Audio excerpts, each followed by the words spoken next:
The funds, if approved, will be borrowed from 3 banks, with 111 billion borrowed from Saudi Fund for Development, 74 billion from Arab Bank for Economic Development in Africa, and another 74 billion from OPEC Fund for International Development.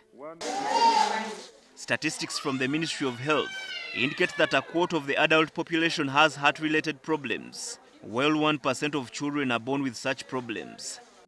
State Ministers of Finance and Health were before the Parliament's Committee on National Economy to justify this loan request for a new home for the Uganda Heart Institute.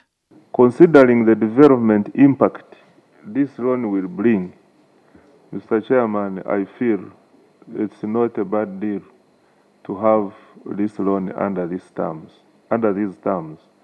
Uganda, as you know, has been referring a lot of people abroad for heart problems. But this will sort out a lot of those issues where people have simple heart problems and they are sent abroad. We shall be able to carry out all these surgeries as you have seen. The burden is there. A quarter of our adult population already has the evidence of heart disease, either by way of hypertension or something of the sort. And this is both in the rural and the urban settings.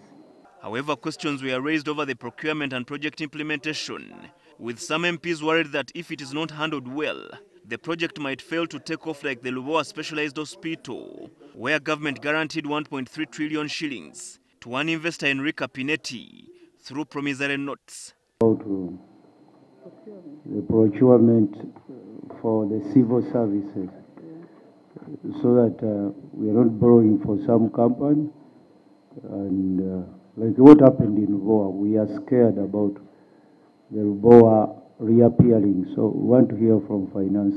As government, we shall, as much as possible, ensure that we get the right contractor to do the job very well. Colleagues, we don't. There are areas where we don't compromise. This is health. Yeah. Here we really don't compromise. What about Lubowa? Lubowa, we shall discuss it another day. Let's now concentrate. Another query was on the 10-acre piece of land for the institute at Nakawa Naguru Housing Estate, which some MPs claim is encumbered. There are 2 people who have a claim. They call themselves previous tenants.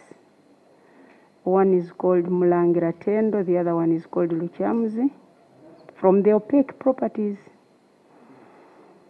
So the ED has already written to the Uganda Land Commission seeking intervention in this, but it's 2.79 acres that are encumbered.